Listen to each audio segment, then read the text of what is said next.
If you come across a non-car guy, they will say, hey bro, that's a nice 911 Carrera. The 991 GT3 RS, in my opinion, is the best damn car you will ever drive. Having owned one for 4 years, I personally put 10,000 miles on one, driving through some of the most amazing roads in the Western USA. But this car has kind of become an influencer status symbol, which would enrage purists of the day who got allocations to take these on the track. But why is it so damn good? Well, first, the car is rear-wheel drive opposed to the turbo's all-wheel drive. This means the car is lighter. Along with other weight-saving materials such as carbon fiber hood, carbon fiber trunk lid, magnesium roof, reduction in sound deadening material, this car saves about 500 pounds over the turbo. The car has Porsche's Active Stability Management, or PASM suspension, giving you the option for hardcore track or semi-comfortable street. This is also the case in the performance. It has a valved exhaust that can be quiet or loud, and it has 2 settings of sport mode. You got Sport Plus and then regular Sport. In fact, the GT3 RS is only available in a PDK because Porsche knows you can't drive it faster than a manual.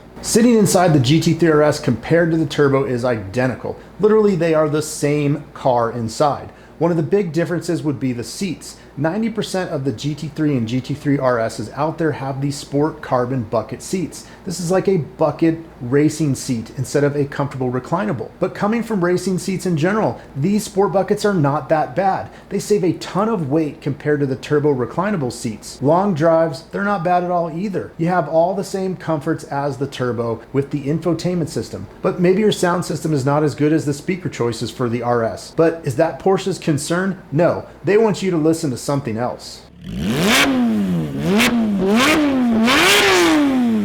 The sound of the 520 horsepower GT3 RS through its 8,000 RPMs is absolutely insane, and that is just with a stock exhaust. Upgrading the exhaust not only saves weight, but makes this car sound like you are at the streets of Long Beach watching a Porsche Cup car race. With a set of full raised headers, the sound in my opinion rivals a V12 Lamborghini. Go ahead, throw the hate on. It does.